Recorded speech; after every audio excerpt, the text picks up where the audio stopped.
SwayamPrabha. Digital India. Educated India.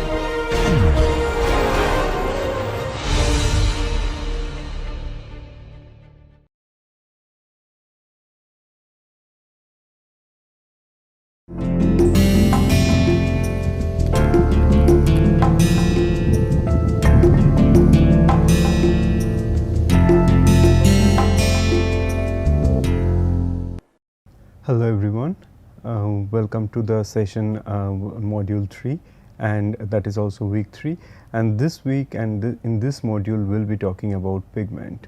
So as you can see that our modules are arranged according to the materials and not according to the chronology, even though we are loosely following chronology. So for this module what we'll do is we'll go back in time. So if we have started with our module on clay, and that had started around like in the 3rd millennium BC, but some of the first or the earliest example for this module that will probably come from 30,000 years back. So this is something very interesting that we find that from the very early stage of the human civilization, as well as the times from when human beings started expressing themselves, pigments have been very important part of it. And what are the pigments I'm talking about? So here in terms of that I can mention that there are many mineral based pigments that we find around us, and those are the ones became the vehicle for the people from the prehistoric times until very recently to express themselves in form of different kind of paintings, drawings, and so on. So what all material that we find is that for example, if there are iron or ferrous heavy minerals, so from there we can extract yellow if there is a less of iron content, or black and gray if there is more of the iron content. Then we also have manganese, and manganese also produces rich colors. So for example, for the dark brown or for umber color, we find that manganese and iron ores, those are the ones which are used for it. So there are different kind of this mineral ores, and those are the ones we find they are been made into the pigments, and they are processed in certain ways for them to be used as part of the paintings. Now in the earliest examples, we certainly do not find that kind of sophistication in terms of processing the colors or adding them with binders and so on. However, these materials which started being used from 30,000 BC, as we can see in these examples, they were continued to be used until very recently, at least until the early modern times and so on, before the advent of industrial paint and dyes. Now this is also something that we have to understand, that when I say pigment, I am specifically talking about the mineral based pigments. So for example, if I am thinking in terms of yellow, and then also if I am thinking in terms of white, that will be calcium carbonate and so on. So all of them, they are from the mineral sources.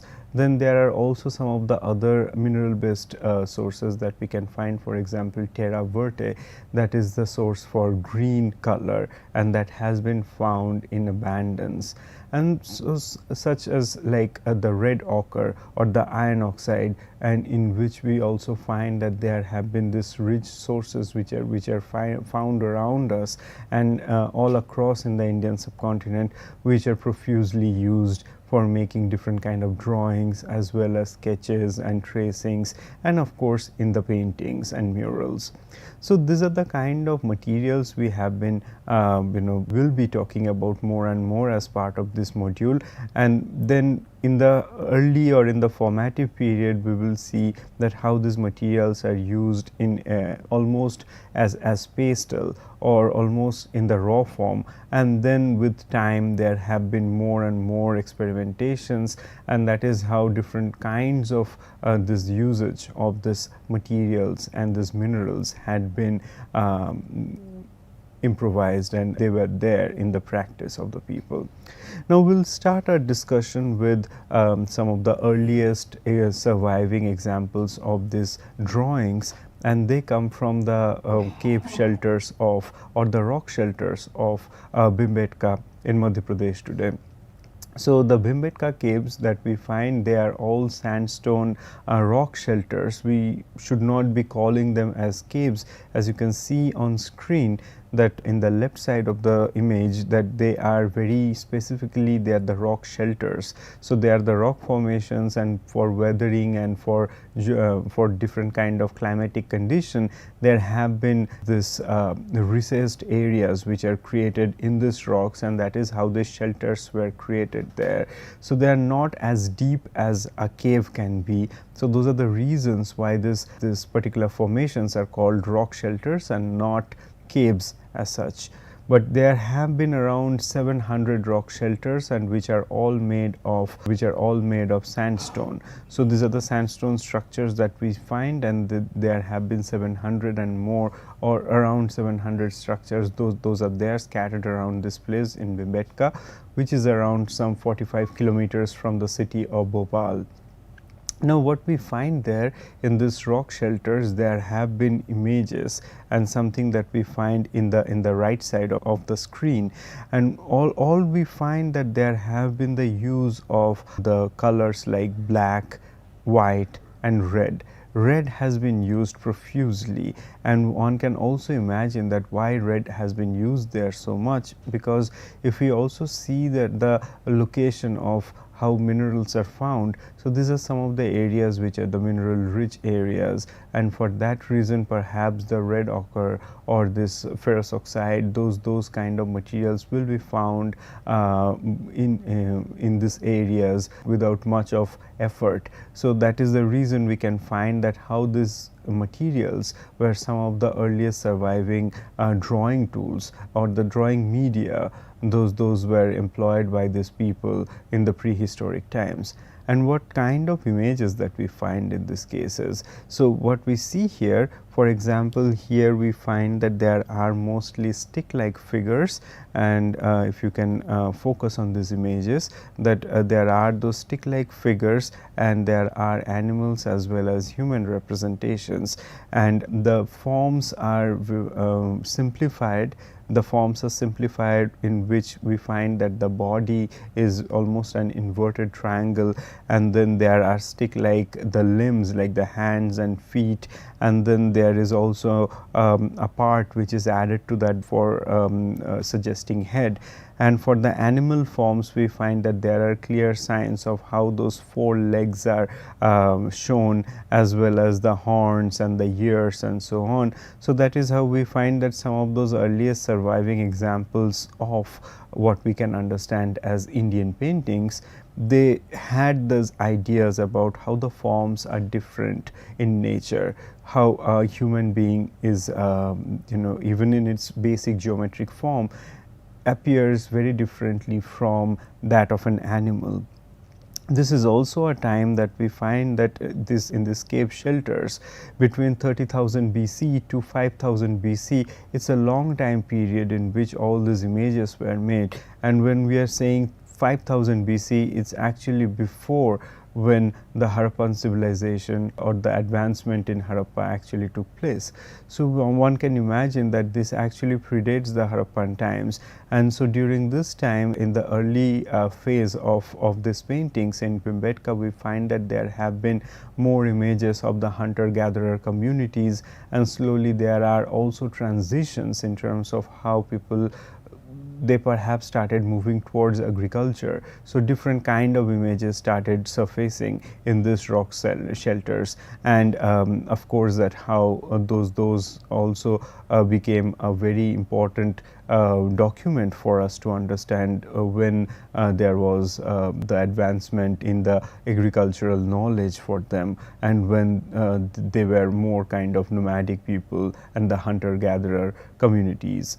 So in this image that we find here, this is perhaps it is about the communities whose lives were dependent on animals. So interestingly, what we find that there are animals, but there are also figures who are riding on the animals. So it is a sign that these are perhaps not the wild animals we are addressing here, but they are much more kind of the domesticated animals. So they can be horses, they can be donkeys and different other animals who can be domesticated and people can ride on them for whatever purpose. So this is also something that we find that can be distinguished from many other hunting scenes, in which we find that the contestation between the humans and the animals and that goes on. So those kind of images that can also tell us that even though in both cases where the animals are domesticated and in the scenes where the animals are seen as the wild ones,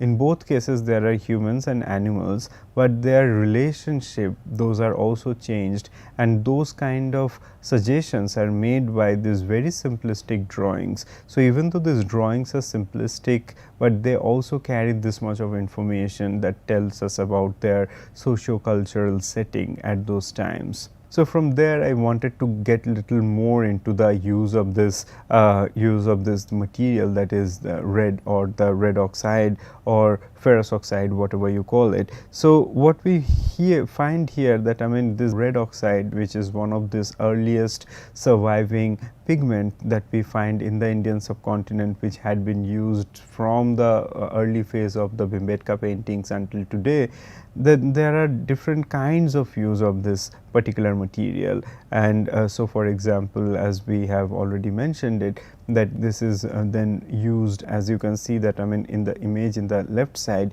that there are two hands which is employed in pounding the red oxide. There is this object, it's a solid object, and when it is pounded and grounded, then it is made into this this fine pigment. So with this particular object, as you can see, it is slightly brittle in character, and that can be used as a crayon to like draw directly on the surface. So this is perhaps been the way in which these images were drawn. So this was used as a crayon, that how these are found in nature, and the suitable objects like this red oxide, these pieces of red oxide, those were collected and then those were used with hands for drawing them on the sandstone surfaces. For the chemical reaction, however, we also find that these images almost became permanent, which also made them available to us, or else many other images were lost. Now when this particular material that we find, that red oxide, it was used, and how this is this can be used as a crayon at the same time when it is grounded, and then that can be made into pigment, and that can be used with water or like other binders for applying them onto the wall surface. Similar kind of things we also find for black. So for example, there are many sources for black that we have seen, and for example, if there are iron rich materials and if there are carbon rich materials. So for example, if there are graphite and then burnt tree twigs and so on, or charcoal, so those are the ones which are also used for as a crayon for drawing onto this walls in the rock shelters and so on.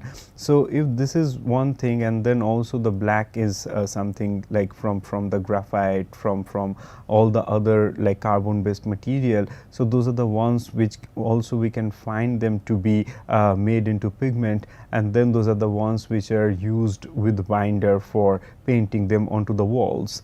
Now the other thing we also find that in the later times, lamp black is another material that was used, and that was also collected from the shoot from the lamps, and that is again it has a tremendous amount of carbon residue, for which it is evident that how it produces the black color.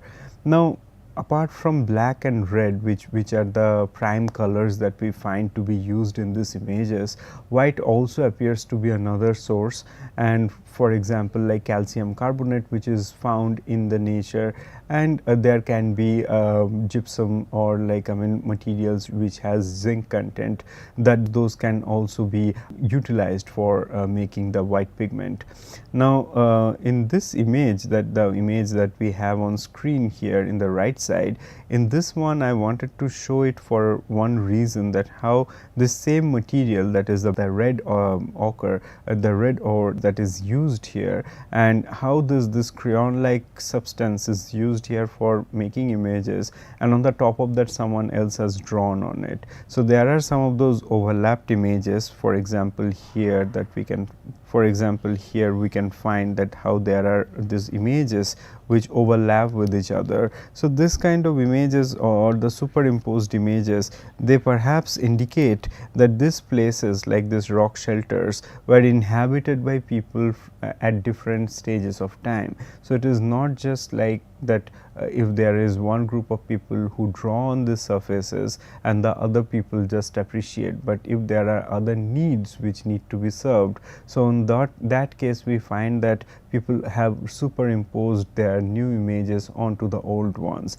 And this is a tendency that we find those started being in practice from these very early times, and that had also been there in the later times as well. And perhaps we can also find this kind of tendencies even today, how certain paintings and how certain murals are made on the walls, and then they are repainted, and those images are renewed with time, right. So these are some of the tendencies that we can find, those where they are in the prehistoric times. That also makes us think about some of those the similarities between our practices, and also how to make correlation between something that we find from this very early historic times and with something that we do even today.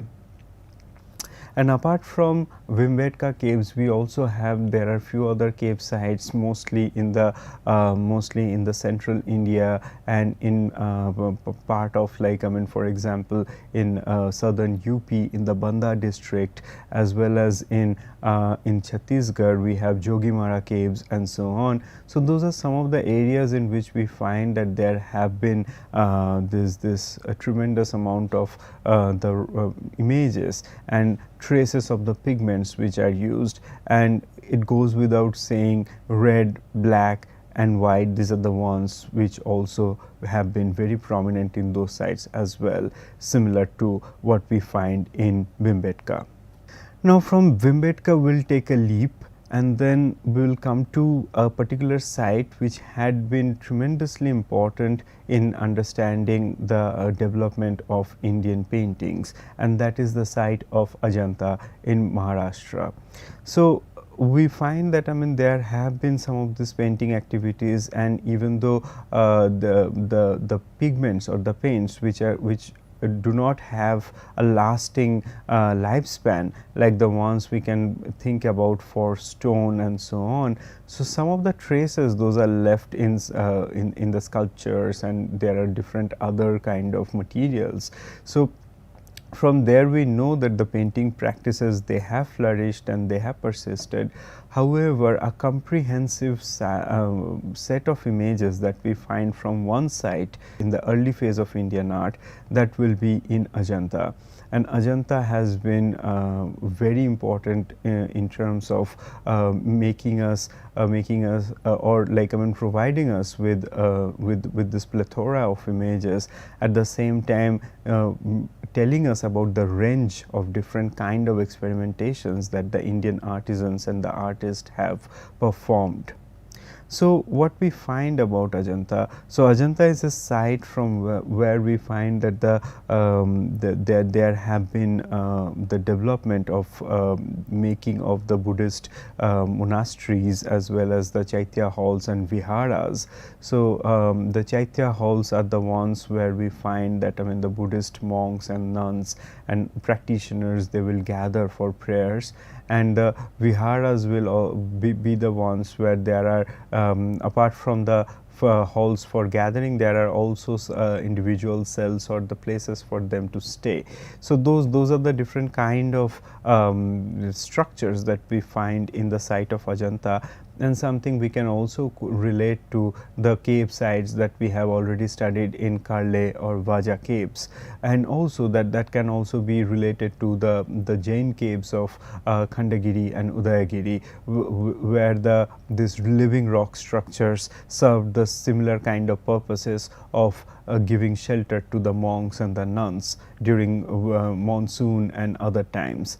Now, what we find the very typical or like the very specific character of this site of Ajanta is that there is this Vagora river, and this entire site it has this horseshoe like character, the shape of it, and there is the river, and by the river we can see that how those rock shelters were started being built one after another, and that is how we find that how there have been all these shelters, they came into being.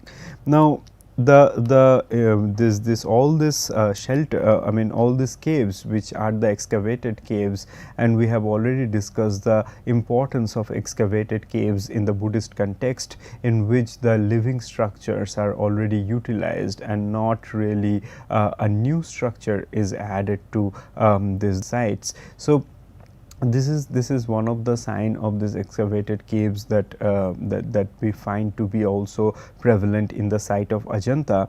Now, what we find here interestingly is that the caves which were there, and around 32 caves were built over time, and the formation of these caves, they started being built from 2nd century BC, and it continued at least until 7th to 8th century AD. So, it was a long time period in which all these caves were built. So, of course, they did not really follow the numericals the way we find it, like the cave 1, 2, 3, 4 and so on, but there have been the numbering of the caves have been done by the archaeological survey in the 19th and early 20th century for our convenience.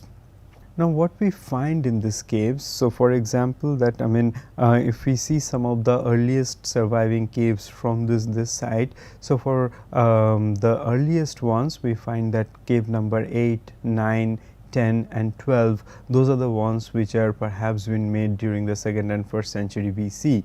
And in those ones we find that there is cave number 10, which is one of the mightiest caves that we find there, and there we find there is a Chaitya hall within the cave, which you can also compare it with the ones we have already studied in Bhaja and Karle. And here we also have this Chaitya or this trifoil arch motif which marks the entrance to this Chaitya hall, and then in the inside we have this series of pillars or the columns which are all excavated from this rock surface, and that makes a space for people to gather. And then at the center, or at the not at the center, but we can say that towards the end of this Chaitya hall, we find that there is this stupa like form. And here what happens that it is a memorial stupa. This is not a real stupa which would have the remains from Buddha's body or Buddha's any objects that Buddha had utilized, but this is a stupa which is a reminder of the sacred practice of keeping Buddha's relics in this structure. Now, there are those columns, and there is also a space in between the stupa and the columns, which we can think that that is the place which is utilized for circumambulation. So, as we have already mentioned, that always the circumambulation or the pradakshina that happens keeping our right shoulder towards the structure and then circumambulating it. So, this is something that also allows us to do it here in this Chaitya hall. It starts from that from the left side, and then it goes to the right. And if this is what we find there is another thing that is worth remembering for all of us, that most of the surfaces were perhaps been painted. So, now we do not have much of the painted surfaces there, but some of the places, for example, here if you can see that there are some of the remains of the pigments, those are there on this columns, and there had been pigments, there have been paintings in this parts of the wall as well as in the ceiling as well. So, that gives us a sense of the amount of details those were included as part of this as part of making these Chaitya halls. And from cave number 10, the few places where the images are surviving. So, from there we find the image that we have in the left side of the screen, and that is there are some of the royal figures that we find that they are perhaps reaching the Bodhi tree for worshipping it or paying homage to them.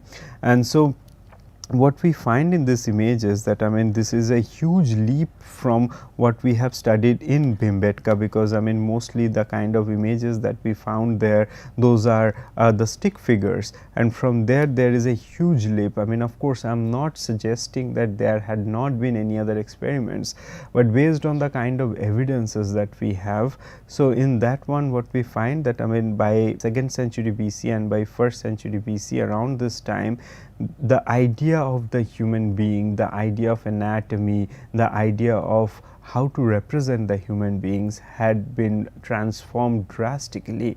And what we find in these images is these images have tremendous amount of naturalism. All the physical features of these royal figures have been depicted with utmost care and detail, and the eyes, the expression that they have on their face, this peaceful expression around this divine tree, perhaps the Bodhi tree, all those things that we find to be embedded in these characters. And then they are also done with all the details. So for example, the details of their turban, details of their ornaments, their dresses and everything else.